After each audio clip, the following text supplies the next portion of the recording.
wheat crop is in the floodplains of River Ghaggar. River Ghaggar takes its waters from rivulets of Shivalik hills of the mighty Himalayas, which further flows between Punjab and Haryana, the two states famous for the green revolution of India. During monsoon, floods river water brings mineral-rich clay soil from Himalaya. Every year, deposits of that clay soil made the Ghaggar plains highly fertile that produced bountiful rabi crop.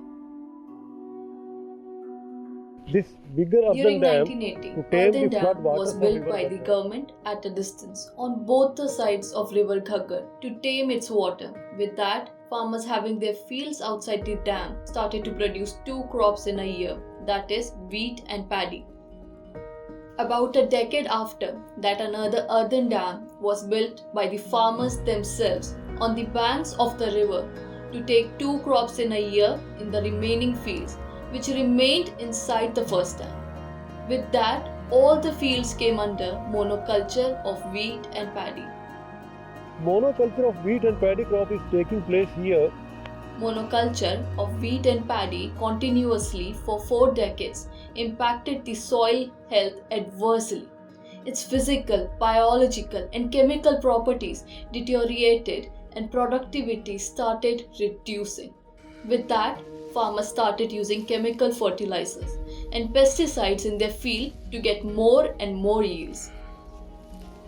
Farmers they have used Here, you can also see a lot of empty packets of weedicides and fungicides are lying here, thrown by the farmers after use.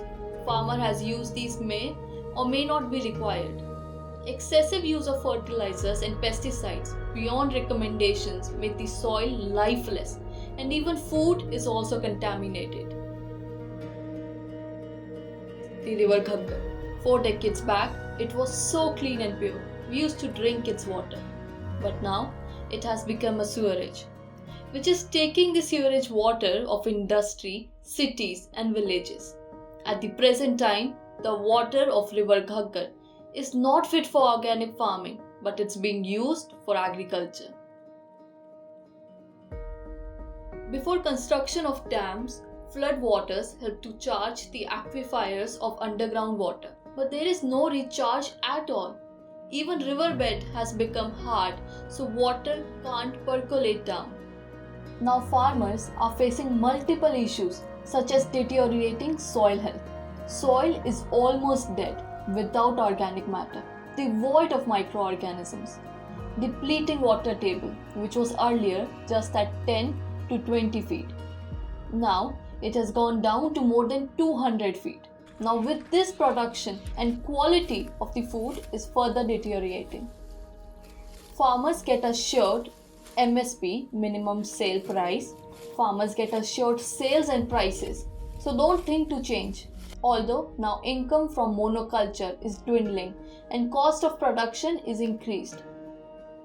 But again, due to soil and available water, farmers are unable to change the cropping patterns. These factors have contributed to just adopting wheat and paddy only.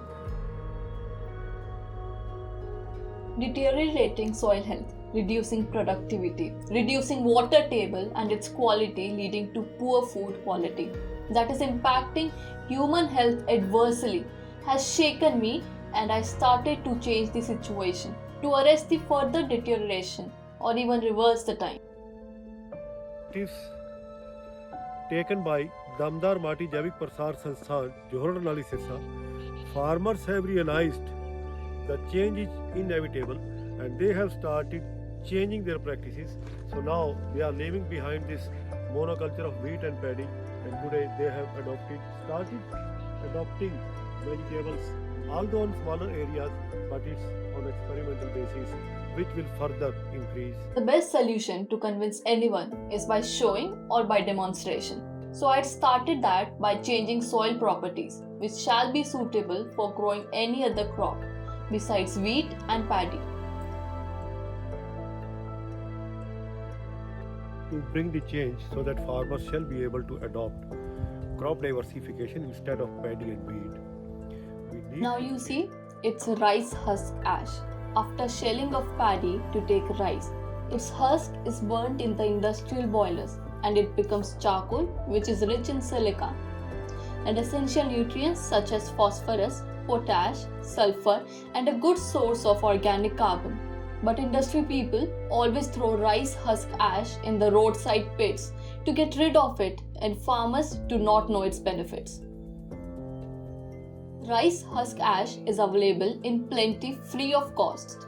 Just we pay for transportation and labor to bring up to fields, and it has been used in large quantities, about 15 mt per acre. So 2 years back, first we used this in 3 acres of land to change physical properties of soil, and to change the biological and chemical properties of soil, we used to recommend quantities of cow dung, manure, and biofertilizer along with this. This practice made the soil porous, loose with increased water holding capacity, and soil retained the moisture for very longer periods. On testing of soil after 3 months, we found that organic carbon, phosphorus, potash, sulfur had increased to maximum required levels along with the improved pH and EC. Now another issue before us was to arrest the depleting water table. For that, we installed micro irrigation system that includes drip irrigation micro sprinklers, first time in the floodplains of Ghaggar, for demonstration to the fellow farmers so that they shall be able to install at their farms. Here you can see rice husk ash is being used on these beds to grow healthy vegetable nursery. It helps in spreading water uniformly, saves water, provides lots of nutrition, and is rich in organic matter.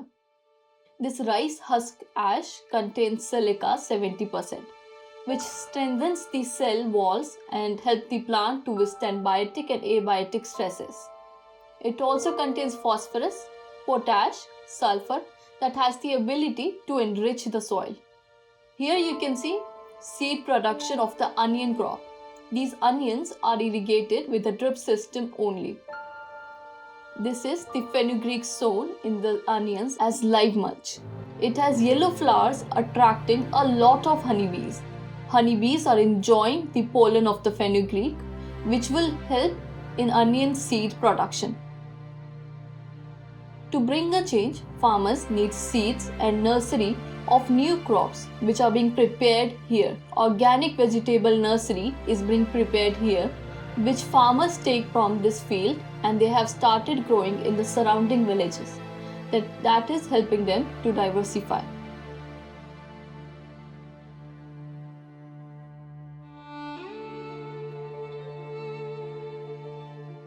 You can see here, for more than the last 2 years, use of chemical fertilizers and pesticides have been stopped in these fields. Now vegetables, fruits, nursery, pulses, oil seeds are grown here instead of just wheat and paddy, along with saving irrigation water. Most of the produce of this farm is sold at farm gate only. With these demonstrations, farmers of this area have realized the importance of soil health and water.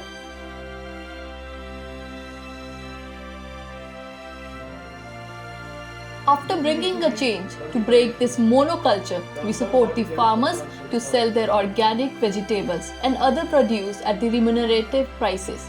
We help them to get PGS India certification and marketing approach also.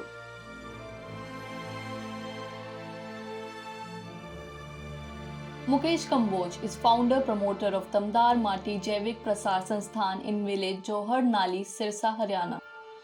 It has been established to provide training to the farmers for natural and organic farming and to demonstrate the soil amendment methods to change cropping patterns of the area to save Mother Earth, water, ecosystem, living creatures and humanity.